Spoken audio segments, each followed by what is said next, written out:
This is Curious Brainfarts.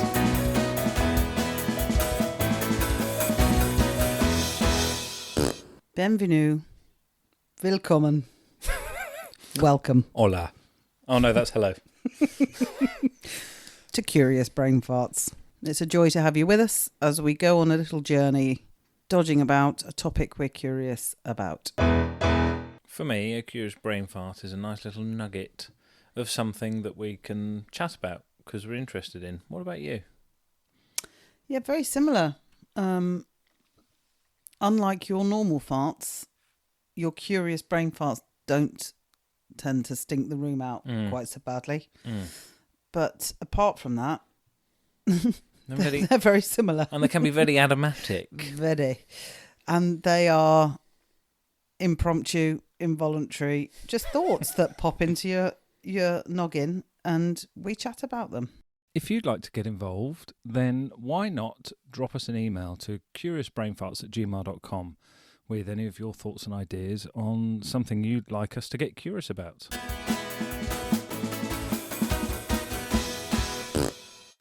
Hello. Hello. How are you?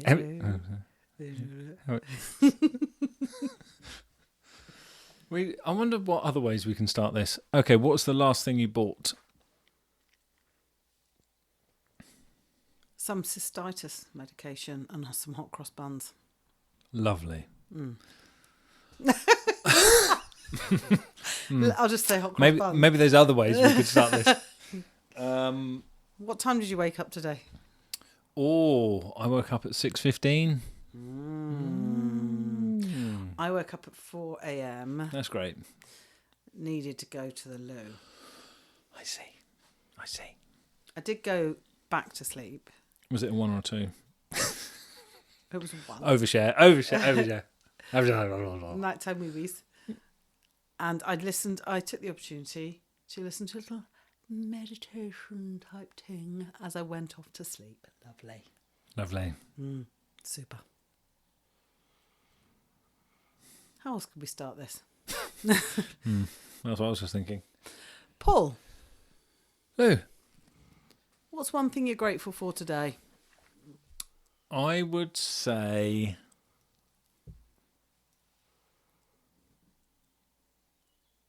hanging out with you, because I was going to come to yours for this session and it all got a bit discombobulated, and so you came to me, which is nice.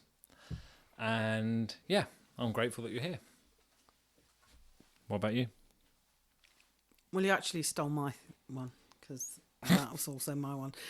And if I'm going to choose something else, Here we go. Right. I'm grateful that although the plan changed and I came to see you, I also got to see Mum and Dad. So that was lovely. Lovely. Name 2 things you're grateful for. Dogs and sunshine. What about you? Well, I'm going to borrow dogs. Mm-hmm. MLD. I don't own dogs, so you can also. Oh, okay, great. And creativity. Lush. I've been really tuning into creativity in lots of different ways. I do the...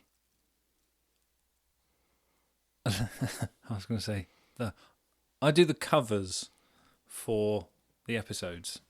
Yes. And there's lots of imposter syndrome around. Oh my gosh, you're rubbish because you don't know what you're doing. And you can't call it art, which is why I call it covers, because it's not art. And, there's all this, and I love the challenge of it. Yeah. Because really it feels so uncomfortable. Yeah. Beautiful. And I'm like, what am I doing?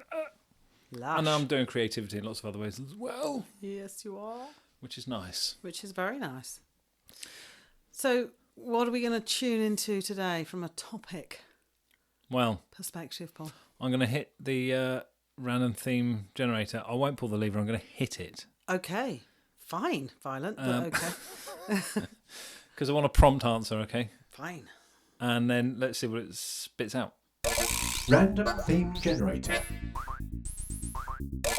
Random theme generator. Well, this is a surprise. It's squirted out a little email from a lovely, lovely chap called Marco. Oh, lovely Marco. Marco off of England. Mm-hmm. South of England. Mm-hmm. Home counties. I don't think we need to give out his address, Paul.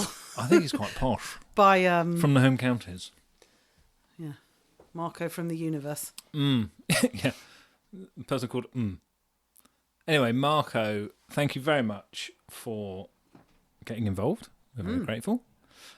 And he writes, Dear Paul and Lou and Paul, I'm wondering about boundaries. Oh. He goes on. Getting him to stop was the problem. He goes on. Boundaries. It's to do with not being able to delegate, doing more than your job and then suffering the consequences personally and at work and so on. Ah. So this is obviously something that might be on his mind. And he was Right. wondering, could you please have a little noodle about boundaries and share with us whatever pearly bits of curiosity pop out? Marco, your wish is very much our command. There we are. You're welcome. Good fences, Paul. Make good neighbours. There we are. The end. I think we've done it there. I think we've done it. The end. And the other one that was one of our dad's favourites, it's about as safe as a church tied to a hedge. Nothing to do with boundaries. I just like that saying. Right, okay. I've literally never heard him say that. You've never heard him say that? No. Well, not recently, obviously. Because, Oh, anyway, poor old dad. Yeah, bless him. Anyway, good. Boundaries. So this was specifically... Can you stay over there, please? Sorry. Personal space boundaries do not exist on the London Underground. Just saying. Or smells. So, boundaries in a job role where you do more than you choose to do more, and then you feel like you suffer because of that, because it takes up your time and your energy and takes that away from other things like your family life and your interests outside of work. Would you like to hear what, who's this? Oxford English. Go. Has to say. Boundaries. It's a plural noun. I knew that. Let's get detailed. A line which marks the limits of an area. A dividing line. Like a county boundary. And it's interesting because the other example, obviously, is cricket. A hit crossing the limits of the field, scoring 4 or 6 runs. Interesting. From the early 17th century.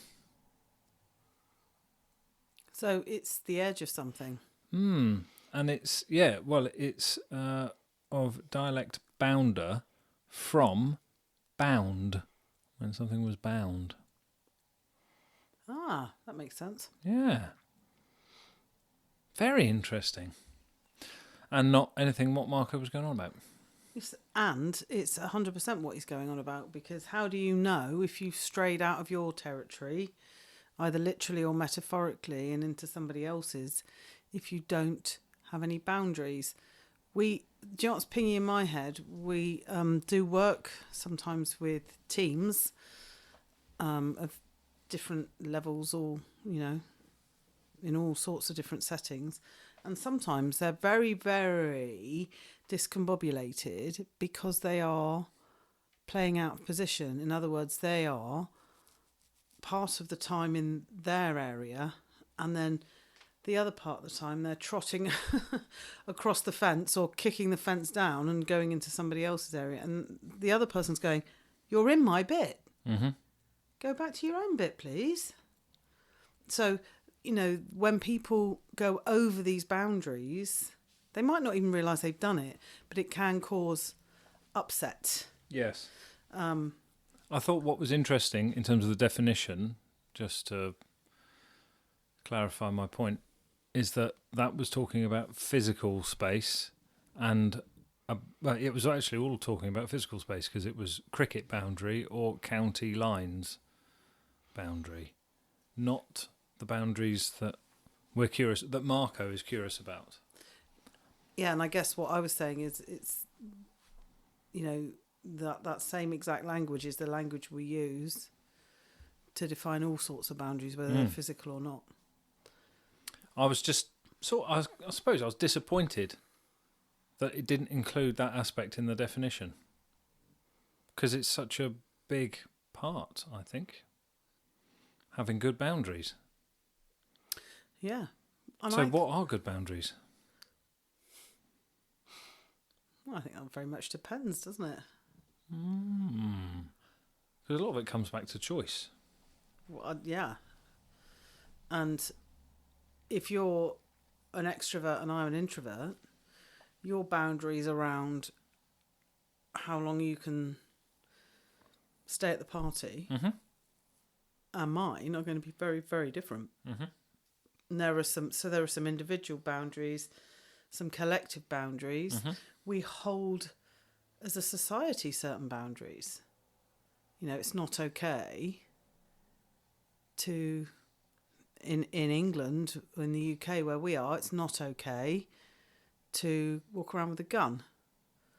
For example, you can have a gun, but there are different boundaries here than there are in other countries. So it drives different boundaries societally, drive different behaviour. But what Marco's curious about is personal choice. So it sounds like he knows where the edges are in terms of his job, and he's choosing to go over the edges and do more. Or he's just asking in general, whether it's him or not. Yeah, it might not be him. That's very true. Let's not associate this with Marco. But you know where the edge is, you choose to step over it, and then you feel aggrieved about it. It's very interesting how he phrases it. It's not to do with being able to... Sorry, it's to do with not being able to delegate. Doing more than your job and then suffering the consequences personally and at work. It's very, very... that's a very specific nuance. Yes.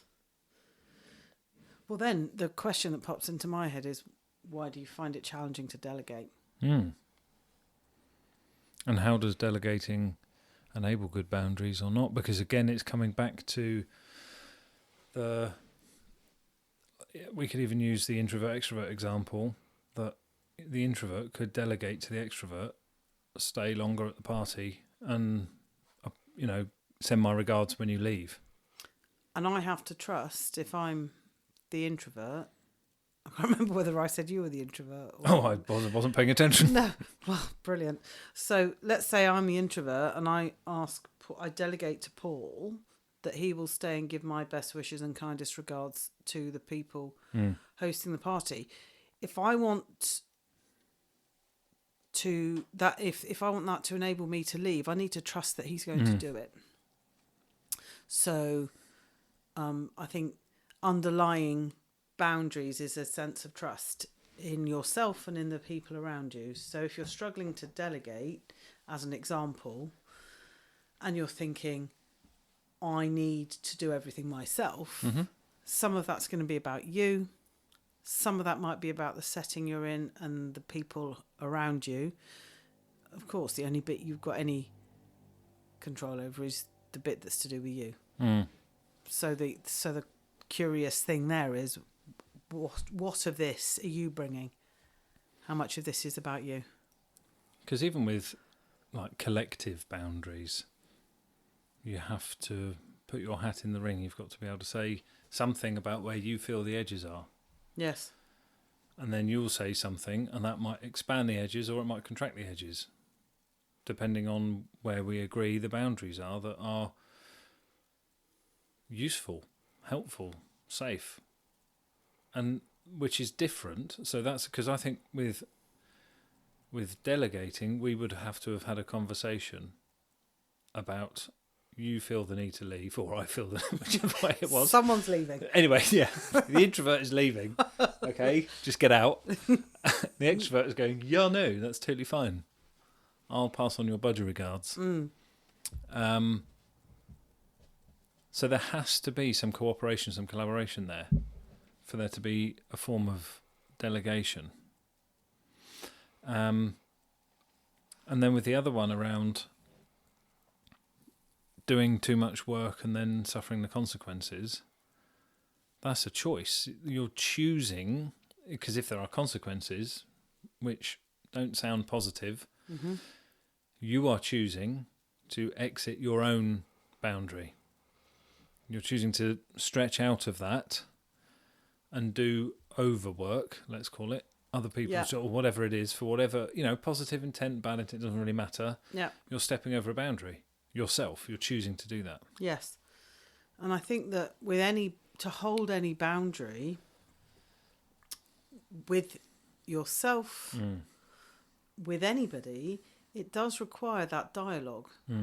So if it's with yourself, if you're stepping over a boundary and there's discomfort for you and you can feel that there's a lack of balance because you're doing your work and 3 other people's work or whatever it is, then, okay, how am I choosing to look at that?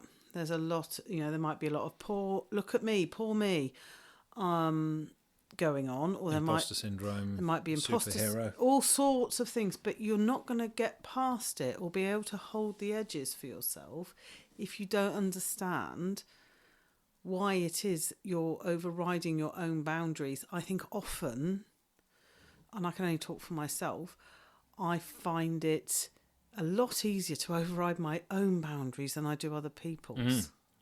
I'll put myself last. And then I wonder why that's not a great outcome for me. So, so if you've chosen... It does feel harder, doesn't it? It does feel harder to hold your own boundaries. Yeah. Yeah. And some people are good at that. Yeah, they are. Some people are excellent at it, actually. And they're less concerned or bothered or affected, maybe, by the consequence of holding that boundary.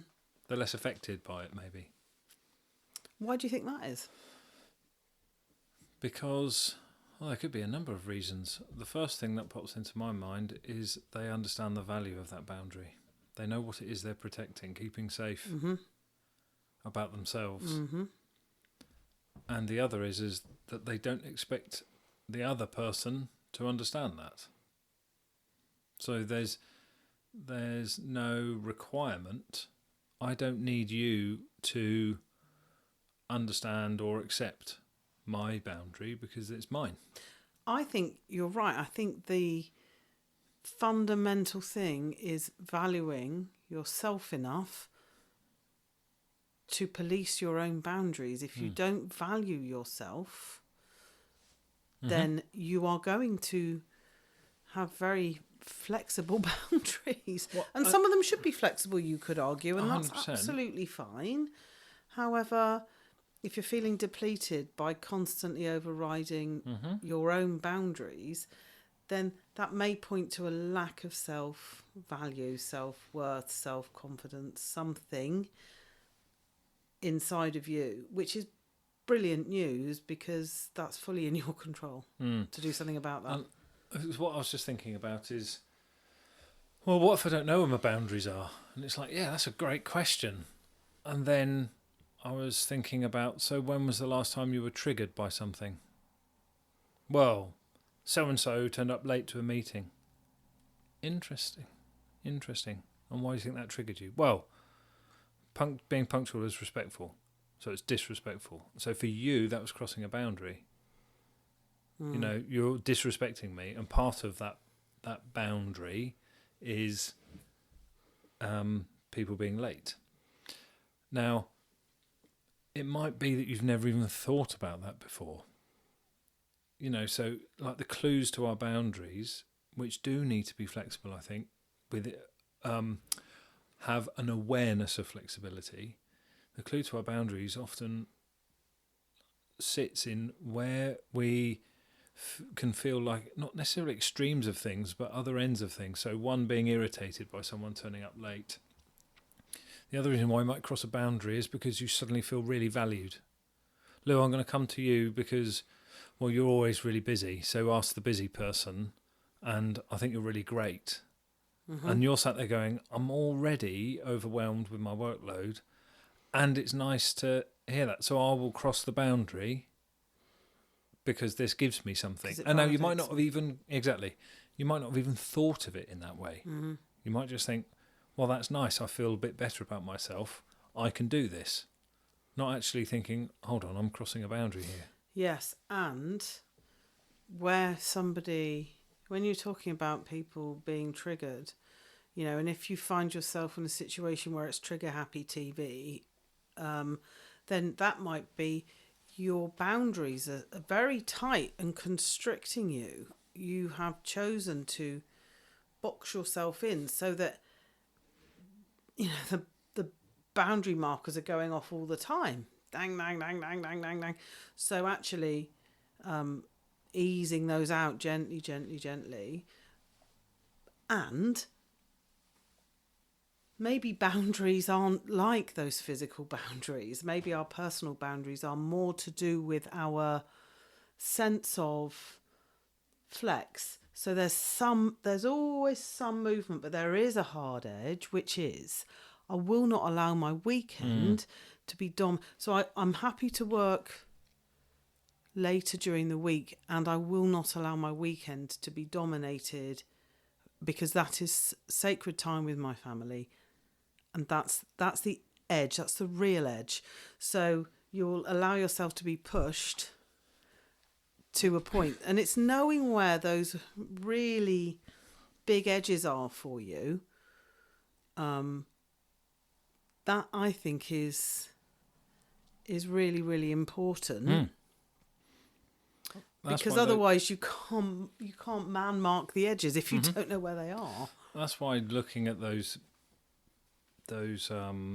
triggers or those big responses that we have is so important, because they're trying to tell you something. You know, invariably when things are happening to us, and particularly when you will instinctively know when something feels like it's crossing a boundary. Yeah. And it's because it's trying to tell you something. And maybe you've not ever expressed, you know, a particular boundary around your weekends, for example. And the fact that something comes along that puts that under threat, you suddenly feel yourself getting a bit all hot and flustered and like, flipping, what are you on about? It can't be that important. If it's that important, then pay me more, or whatever. You know, you start having these responses to things. And yeah, you're absolutely right, you do. And it's almost like, you know, if you've got an allergy to something and you eat that, Cross the boundary. Paul knows this because he has some sensitivities to certain foods. So if one of those foods is onion, so if he eats something, a dish not prepared by him in a restaurant or whatever that has onion in it, he can tell almost straight away, not just by the taste, because it might be quite slight and quite disguised. It's the physical reaction in his body. You can tell very quickly he's just ingested something that is not going to agree with him. And in the same way, with our boundaries, there is an embodied physical response and an emotional response. And I think we can tune into that. We don't need necessarily, to your point, to have a full landscape map, but we know when we're at the edge. And it just reminds me of this organisation that back in the day, many, many moons ago, I was going in as a consultant to this organisation, and I was talking to them about whatever. And I was talking about, I was feeling out where the edges were. So I need to speak to person X, Y, and Z, and they're in a different time zone, and and they very clearly expressed to me their organisational boundaries, which were everybody from the cleaner to the chief executive is given a work device. And when you're given a work device, here are the expectations. It rings, you answer it, you get an email, you read it, and you answer it. That is it. And I was like, wow. And that was very clearly in conflict with my own boundaries. So clearly the people who work for that organisation are able to reconcile any delta between their personal boundaries and the organisational boundaries. And so maybe part of that is a big difference between what you personally feel is okay and what the organisation is expecting. What was going through my head at the moment is around this flexibility point. You know, how do we know the boundaries that we need to be very rigid on? And how do we know the boundaries that we can actually be flexible on? And how do we know when we're choosing to be inflexible when it is something that we could potentially flex on? Because I think boundaries, they're so layered. You know, you've got core essence of you, the depth of your integrity and your authenticity and so forth. So crossing those boundaries is a big, big, big, big deal. Whereas the example you gave of me going out to a restaurant somewhere, I know where the boundaries are with food, and I might choose, so as to not be difficult for everybody, I might choose to cross those boundaries and just deal with the consequences and just feel sick for a few days. Because I'm pretty used to dealing with that. So I can be flexible with that. So here's a question. What's the difference between boundaries and values? So it's all to do with the edges, because, you know, the value of integrity is, or, you know, authenticity, being your truest self to the things that are important to you and so forth. And if there was a boatload of money involved, someone might decide, and maybe I would, I don't know, decide, well, actually, I can flex a little bit on that, because although that's not authentically who I am, I'll flex a bit on that because the size of the perceived reward is big enough.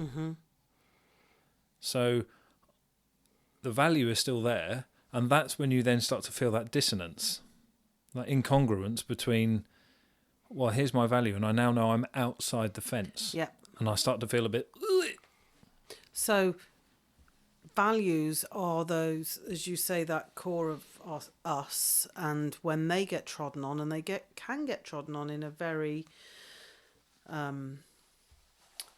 excuse me, sorry about that, gosh, someone's late to the meeting, that could actually have trodden on a core value of yours, which is about respect, for example. And that's why that surface behaviour of somebody being 5 minutes late and just swanning in and not saying sorry, you're incandescent. Everyone else is like, bruv, take a chill pill, because... Turn the light down, mate. You're so incandescent.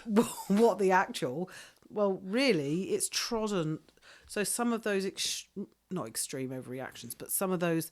Big. Triggers, those big reactions, I think, are often linked to one of your values being trodden on in some way. We don't like it, and we seek to act, as you're rightly saying, in congruence and in harmony with those values as often as we can. The rest of it, and there's a little bit of give. The rest of it, I think, has a lot more flex and is a bit more situational, because let's just take the boundary of working at the weekends. Well, if there's a big launch happening of a something, or, I mean, you know, I'm just thinking about work that we've done in the past where we're travelling through the weekend in order that we can facilitate something for people during the working week, or we're working through the weekend in order to serve in this, that, there. So there are, you know, and that's exceptional.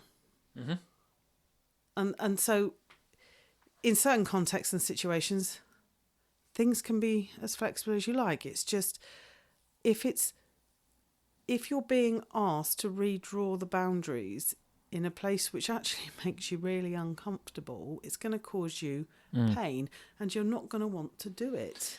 So if we accept then that boundaries are very, very layered, and we've got the core ones that are of our essence, and we have other ones that are not more surface necessarily, they're just higher up. How do you deal with somebody who is very rigid about even those top level or higher level boundaries, not the deep core ones, the ones that are more frilly? How do you deal with people who are very rigid on their boundaries? Well, I think that we have talked about this in another episode in terms of flexibility enabling you to weather different situations, and it can be a bit of a superpower as long as you're not transgressing some of your core boundaries.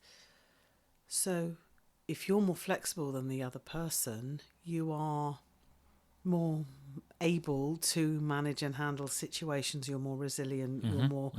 You're more lots of things.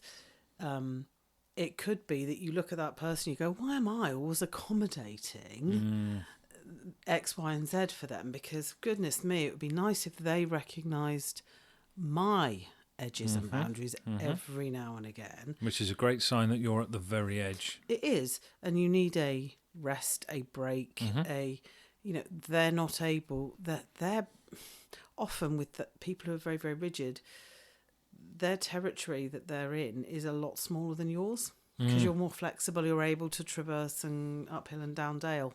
They're not so much. And so, yeah, you might need to just trot off somewhere else for a bit because it is exhausting, very, very tiring to accommodate constantly other people's boundaries and not have yours seen or recognised. Because that can erode.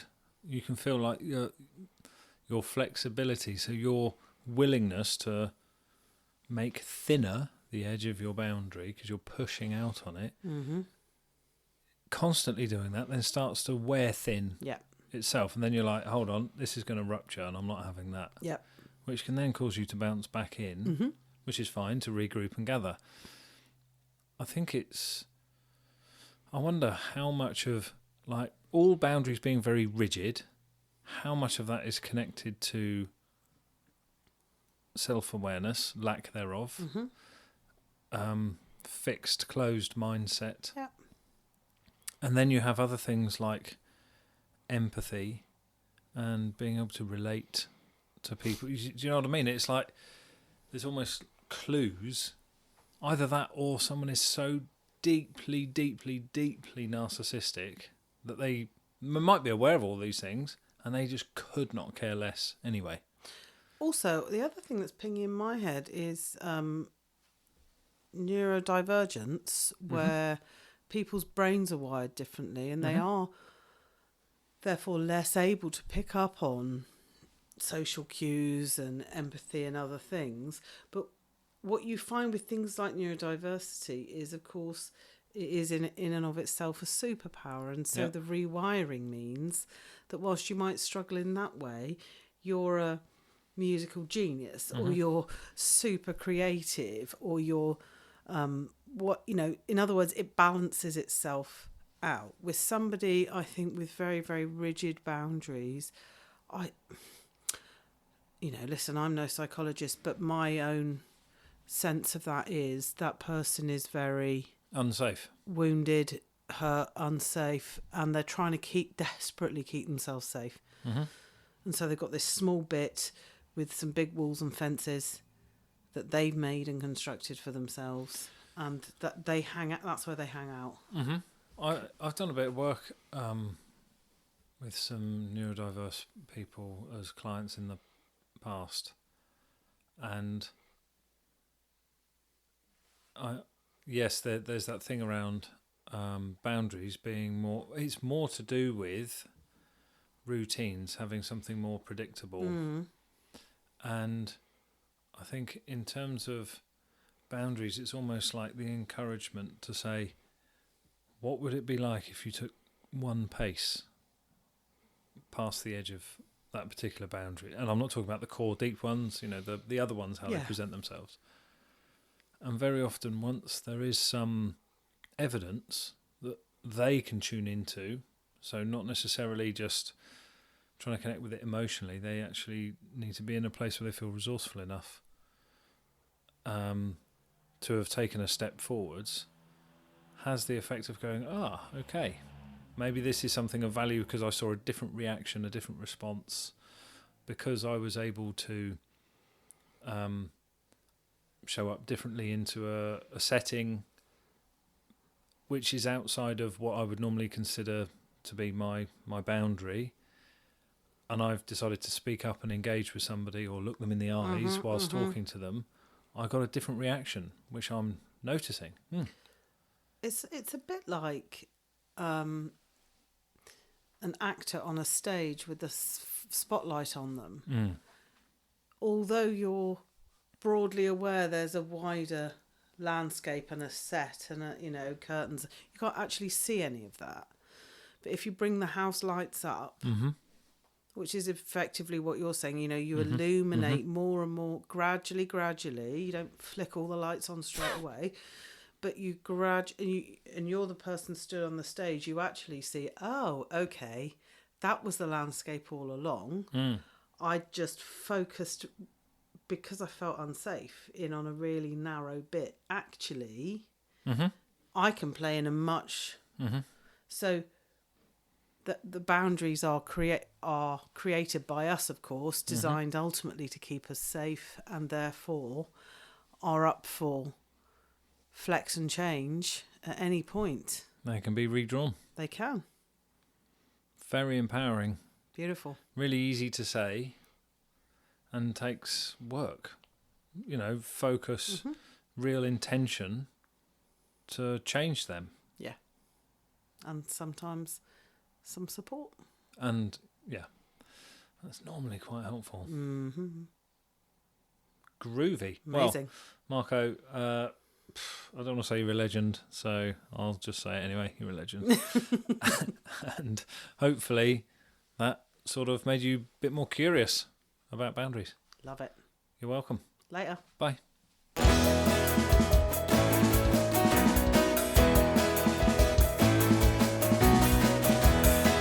Curious Brain Thoughts.